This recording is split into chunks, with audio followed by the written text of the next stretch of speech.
They say the desert doesn't forgive. I learned that the night the fire came. Flames swallowed my home, my wife's laughter turned to smoke, and the wind carried nothing but ash. I should have died there, like everything I loved, but I didn't. I survived, and that's when I became a ghost in my own story, riding the endless plains where the horizon burned like hell itself. Every step of my horse stirred dust that sparkled in the last light, whispering secrets of a land that remembers blood. I hadn't spoken to another soul in weeks until I saw her, a girl no older than 12, alone, trembling, clutching an empty canteen like it was her last lifeline. Her eyes met mine, fierce and terrified all at once, and for a moment, the wind held its breath. I gave her the last of my water, and in her drink, I saw something I thought I'd lost. Hope. That night, under a sky stitched with stars, she told me her name. Nayeli. And with it came a story of survival, of a tribe hunted and scattered, and a world that had forgotten mercy. I promised to protect her, though I knew promises in this land are as fragile as a candle in a storm.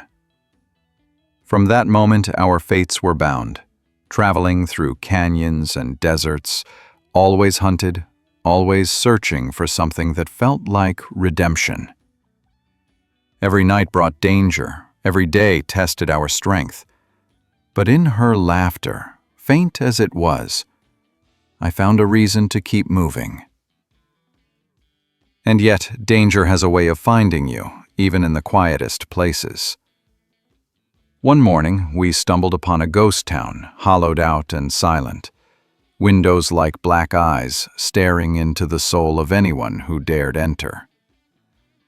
The wind carried the scent of old whiskey and forgotten despair. I knew we weren't alone before I even saw the silhouettes. Men with shadows in their eyes, rifles glinting in the sunlight, waiting like predators.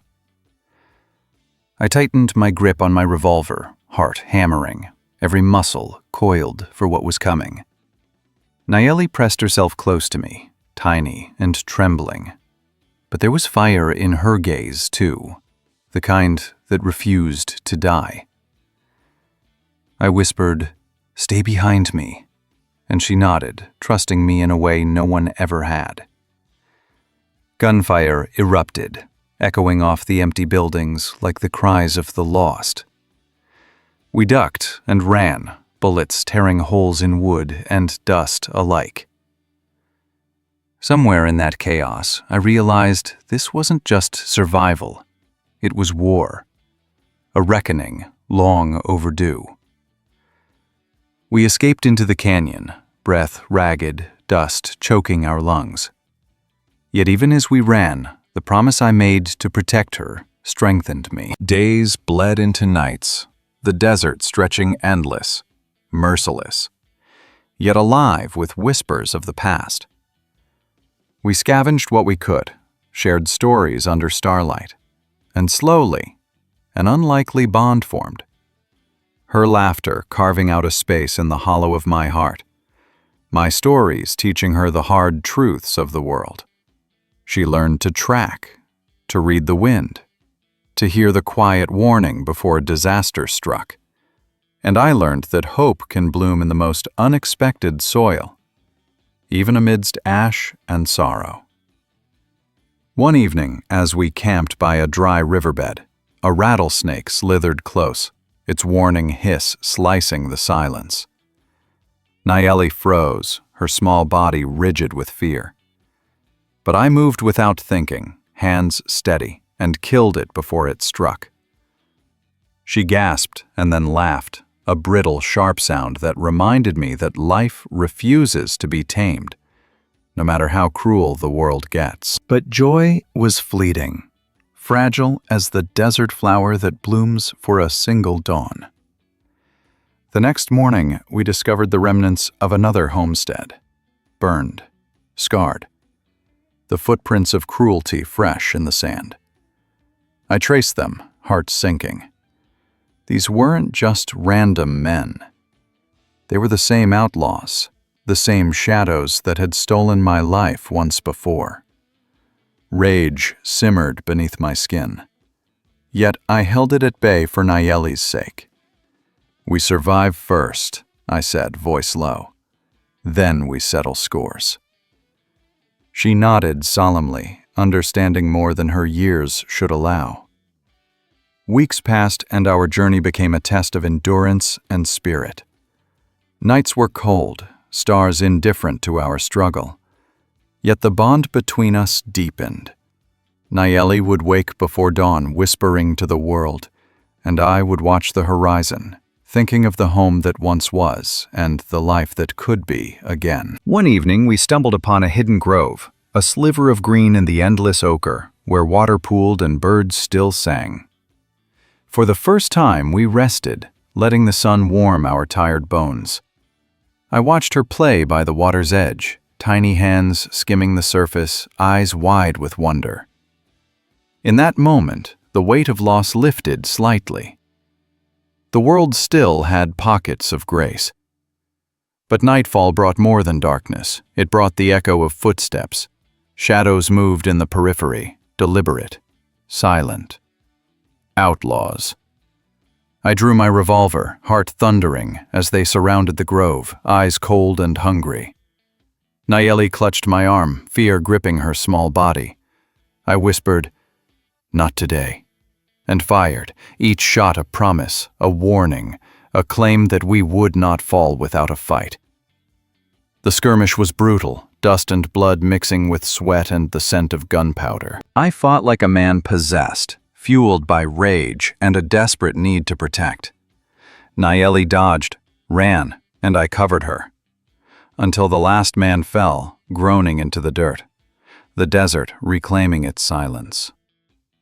We stood there, breathing hard, watching the stars blink alive in the sky above.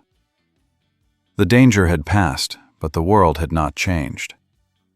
I turned to Nayeli, brushing the dust from her hair, and for the first time in weeks, we smiled. Survival was a battle, yes, but moments like this reminded me that hope could endure, that even in the Wild West, miracles were possible.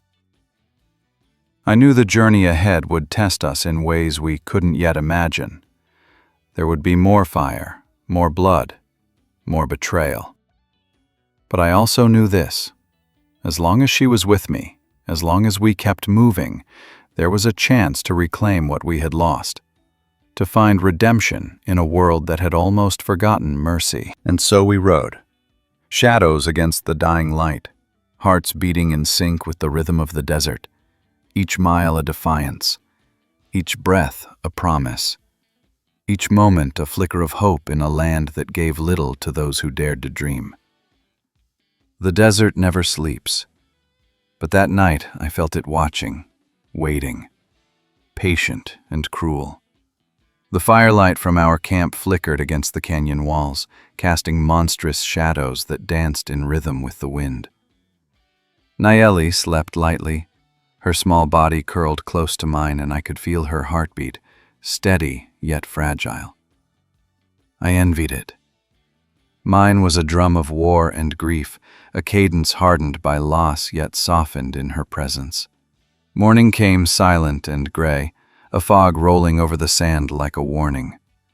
We saddled our horses, the leather creaking, and rode through the mist, every sense alert.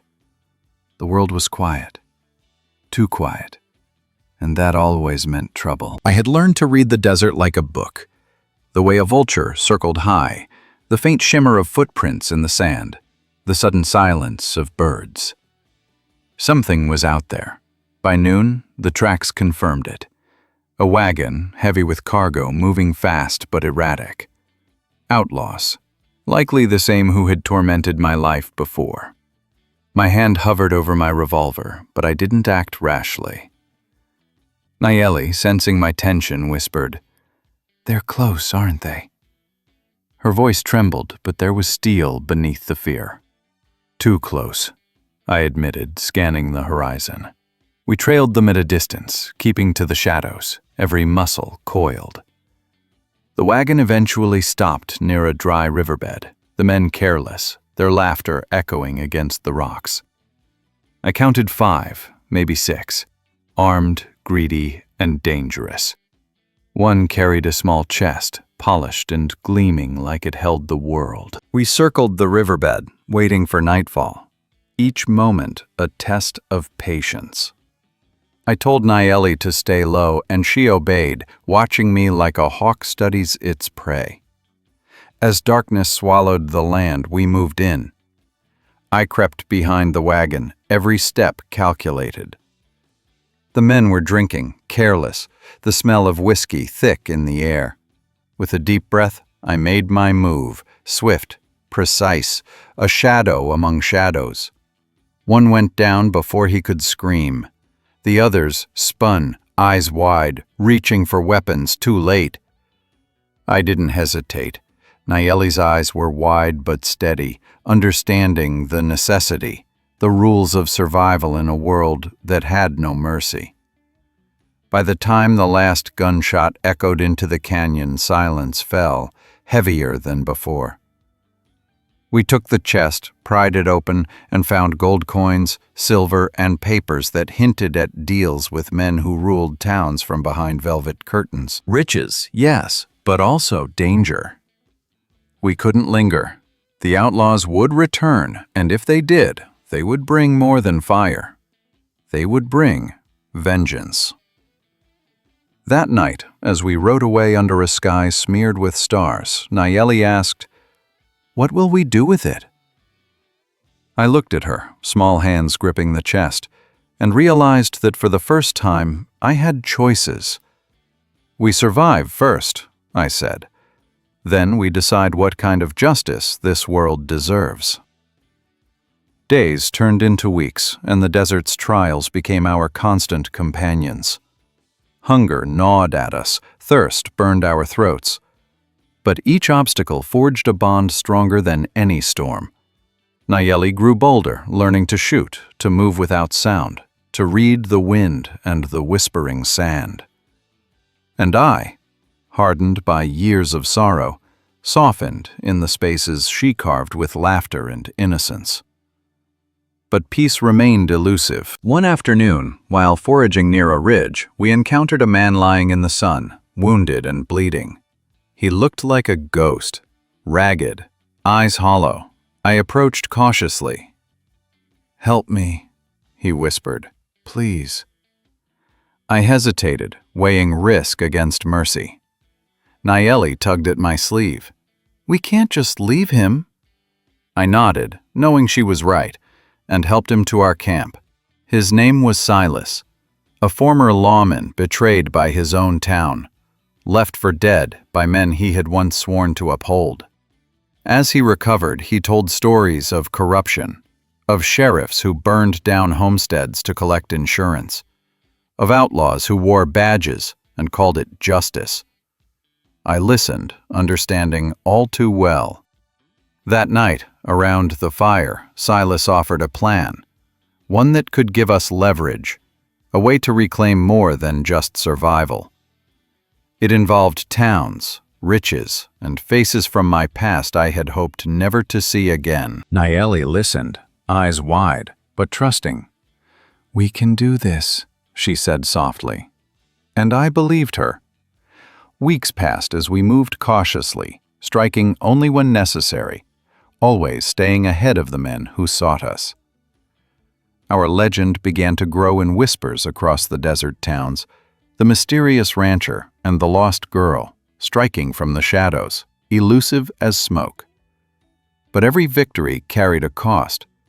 One night we were ambushed near a canyon, and Silas was taken, dragged screaming into the darkness. Nayeli and I fought, but the numbers were too great. I was forced to retreat, heart breaking, rage boiling like molten metal. The desert swallowed our cries. For days I tracked them, following the trail of cruelty, every mile a torment, every night a reminder that mercy was scarce. Nayeli never left my side. She became more than a companion. She was a mirror, reflecting the hope I had buried, a compass guiding me through the moral wilderness of vengeance and survival. Finally, we found the outlaws' camp, deep in a hidden canyon, guarded and cruel. I watched from the shadows, heart hammering. Silas was there, battered but alive, chained to a post, defiance in his eyes despite the blood. The wind carried the scent of gunpowder and fear, mixing with the earth. The smell of life and death entwined. I whispered to Nayeli, "Tonight, we take back what's ours." Under the cloak of darkness, we moved, silent as death, striking swiftly, each shot precise, each move calculated.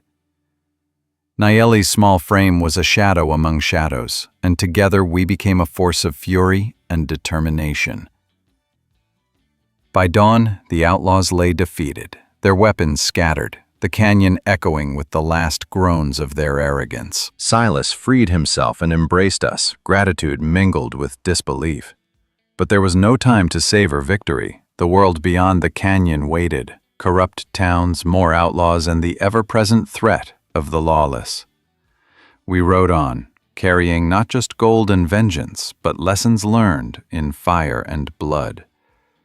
The journey was far from over, yet for the first time I felt a spark that maybe, just maybe, the world could be tamed, if only in the small, fleeting moments we carved from it. Nights were still cold, winds still cruel, yet each day Nayeli and I found fragments of life, flowers in hidden crevices, streams of crystal water, and the laughter of two souls bound by survival. Every mile we traveled, every danger we faced, strengthened us.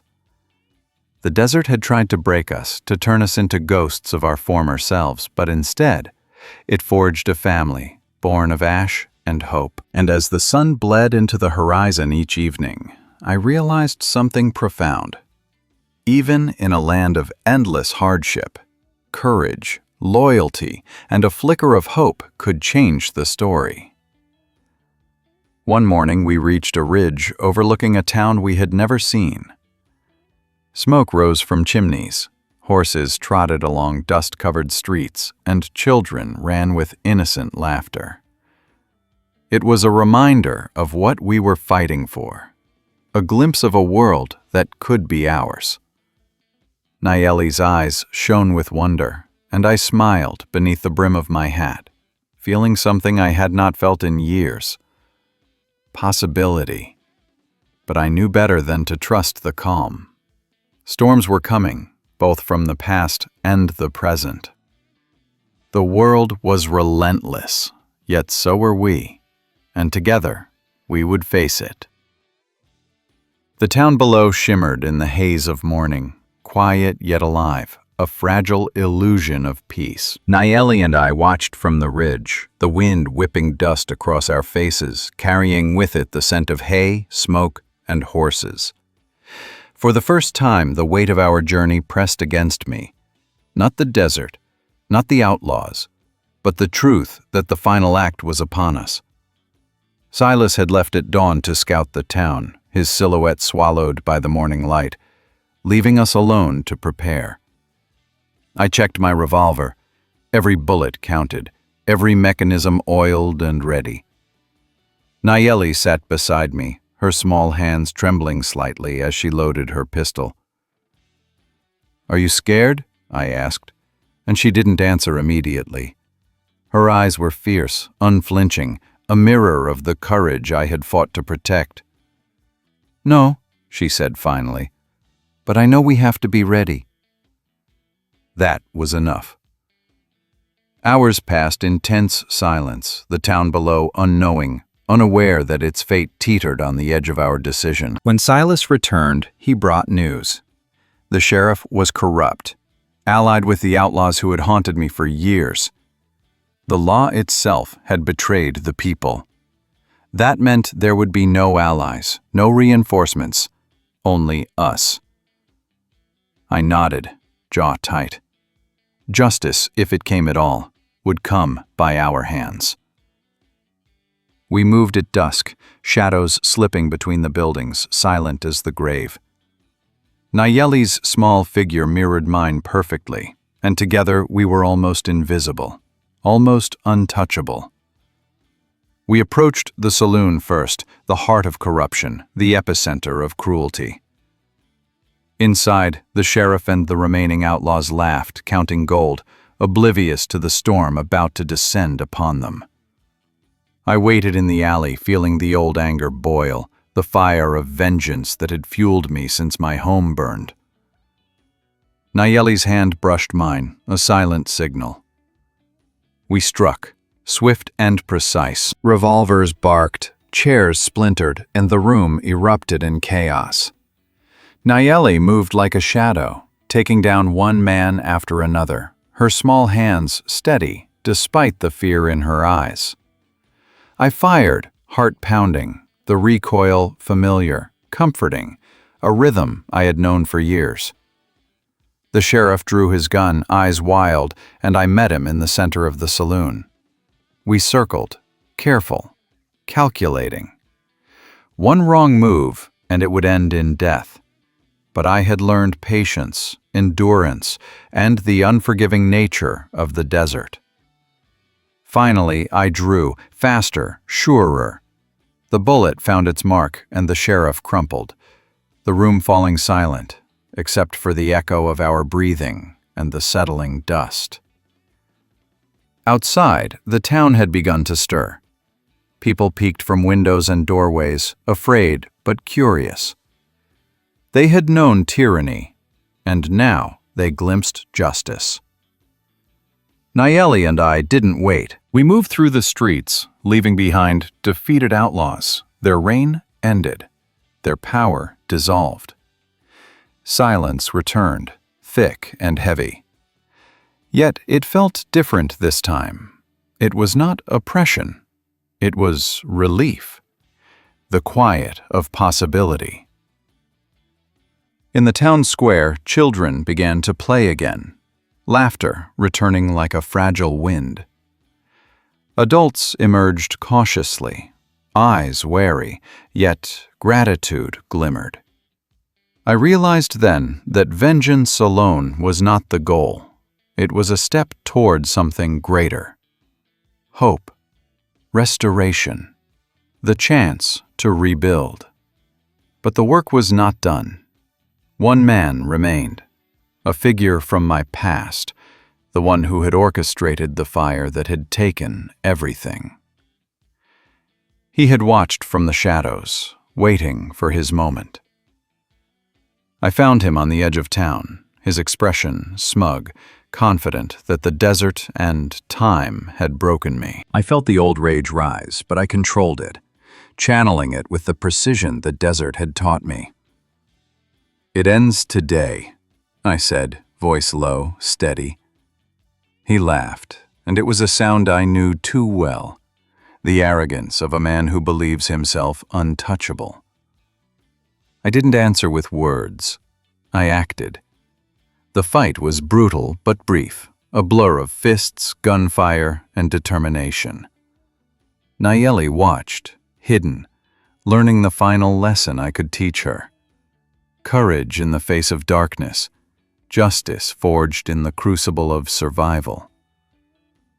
When it was over, he lay defeated, alive but powerless, stripped of authority, a shadow of his former terror. I spared him, not out of mercy, but because his fear was punishment enough. The town, now free from tyranny, looked to us with a mixture of awe and gratitude. Silas returned, nodding in approval, and for the first time I allowed myself to breathe, to feel the weight of victory settle gently on my shoulders. We had survived fire, betrayal, and the endless desert, and we had emerged stronger, tempered by every hardship. Nayeli approached me, her small hand brushing mine, a silent acknowledgement of all we had endured. "We did it," she whispered, and I nodded. Yes, we had done it.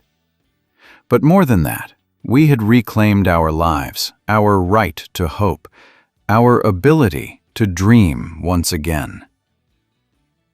Days passed and the town began to rebuild, people returning to their routines, laughter and life weaving through the streets like fragile threads of gold. I stayed close to Nayeli, teaching her not just survival, but the delicate art of living in a world that often sought to crush the spirit. We planted gardens in hidden corners, helped mend homes, and slowly, the scars of violence began to fade, replaced by the slow, steady pulse of renewal. Yet the desert remained, vast and indifferent, a reminder that life is never truly safe, that danger can return at any moment. But we were ready. We had faced the worst, survived, and learned that even in the harshest wilderness, light could be found. One evening, under a sky ablaze with the colors of sunset, I rode with Nayeli to the edge of town, watching as the horizon swallowed the last of the sun. She turned to me, eyes shining with the promise of tomorrow. "What now?" she asked softly. I looked at her, small yet unbreakable, and smiled. "Now," I said, "we live. We find new stories, new chances, and we make sure hope never dies, no matter what the desert throws at us." Together, we rode into the evening, the wind carrying our laughter, dust trailing behind like a banner. The past was behind us, the future uncertain, but our hearts were unbroken. And in that moment, I understood what the desert had taught me. Survival is more than endurance. It's the courage to love, to fight, and to believe that even in a land of hardship and betrayal, miracles can bloom. The rancher and the lost girl had become legends, not for the vengeance they wielded, but for the hope they carried, for the lives they touched, and for the quiet strength that refused to die. And as the stars blinked awake in the vast, indifferent sky, I knew one thing for certain. As long as we had each other, the desert could never truly conquer us. The desert had quieted, but only in appearance. Beneath the stillness, something stirred. A threat unseen but felt, like the pulse of the earth warning of a coming storm. Nayeli and I rode along the canyon edge, eyes scanning the horizon, ears tuned to the whisper of wind through the rocks. The town we had saved lay behind us, a fragile pocket of hope. Yet the world beyond remained unyielding, full of men who thrived on greed and cruelty. The gold we had recovered, though spent wisely to aid the townsfolk, had painted targets on our backs. I could feel it, the weight of unseen eyes tracking us, plotting, waiting. We moved cautiously, teaching Nayeli to trust her instincts even more, to sense danger before it arrived. The girl had grown strong, quick, unafraid to act when necessary, yet still capable of hope, a light I clung to as fiercely as she clung to me. One night, as the moon rose cold and silver over the ridges, we stumbled upon a narrow canyon shrouded in mist. The scent of smoke was faint, almost imperceptible, but familiar. I froze, memories of fire and betrayal pressing against my chest. Nayeli sensed my tension. "What is it?" she whispered, her voice low but steady. "Trouble," I said, scanning the shadows. "Something's waiting." We moved carefully, the canyon narrowing, walls high and unyielding.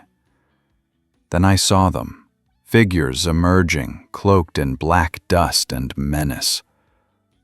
Outlaws. Not the ones we had faced before, but a new gang, vicious and skilled. Men who thrived in chaos and darkness. I pulled Nayeli close, whispering, "Stay ready. Stay quiet." They surrounded us swiftly, cutting off escape, and I realized the fight we had survived was only the beginning. Bullets tore the air around us, splintering rock and kicking up sand. I fired, each shot precise, a heartbeat of fury and desperation. Nayeli moved beside me, her small frame a whirlwind of courage, disarming and striking with a skill I had honed in months of survival. The canyon became a battlefield, echoing with gunfire, the air thick with smoke, dust, and the metallic tang of blood. We fought as one, bodies moving instinctively, eyes scanning constantly. Hours passed, though it felt like minutes, and finally, silence fell again. The outlaws were down, groaning, wounded, defeated. We were alive, but the cost was clear. Our horses were exhausted, supplies low, and the desert unforgiving. We pressed on, deeper into the wilderness, seeking refuge in hidden groves and dry riverbeds. There, under the canopy of stars, we tended wounds, shared what little food we had, and reflected on the journey so far. Nayeli's gaze, bright despite the hardships, reminded me why I continued. Survival was not enough. Life itself was worth the struggle.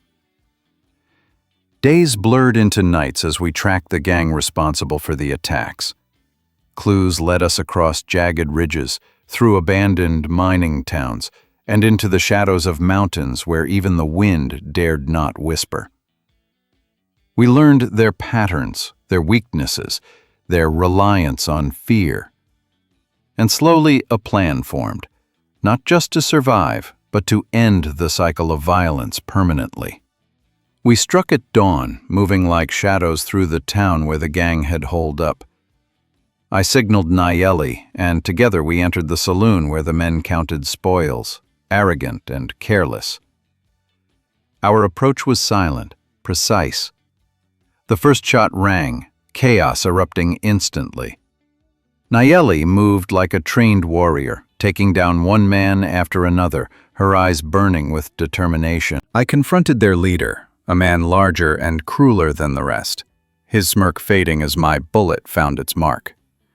Outside, townsfolk watched in awe, sensing a justice they had never known. The gang fled into the hills, wounded but alive, their reign shattered. We did not chase. The desert would claim them. Instead, we returned to the town we had saved, greeted by cautious but hopeful faces. Life began to reclaim the streets. Horses trotted, laughter returned, children ran without fear. I felt a sense of accomplishment, yet knew our story was far from over. The desert had taught me that survival was temporary, hope fleeting, but courage and unity could create lasting change. Nayeli, now stronger, wiser, had become more than a companion. She was a beacon, a reason to keep moving forward despite the scars and losses we carried. One evening, as the sun dipped below the horizon, painting the sky in fiery hues, we stood on the ridge overlooking the town. The wind whispered secrets, and I understood that peace, even fleeting, was something worth defending. "We've come far," Nayeli said softly, her hand brushing mine. I nodded, heart full. "And we'll go further," I replied, eyes scanning the endless desert beyond. We rode into the night, shadows against the fading light, hearts unbroken, spirits unyielding. The world would continue to challenge us, to test our strength and resolve. But together, we had become unstoppable. A rancher and a lost girl, survivors, warriors, and guardians of hope. And as the stars ignited above the vast, indifferent desert, I knew one truth that no fire, no betrayal, and no darkness could erase. As long as we had each other, the Wild West could never conquer our hearts. The sun sank behind the desert ridges, painting the sky in fire and gold. Nayeli's hand gripped mine, steady and strong, a reminder of all we had survived. The town below buzzed with life again, laughter replacing fear, hope returning where despair had ruled. I breathed in the warm, dusty air, letting the weight of vengeance, loss, and survival lift from my shoulders. "What now?" she asked softly. I smiled, eyes on the horizon. Now, we live. Together we rode into the fading light, shadows against the endless desert, unbroken, free, and full of hope.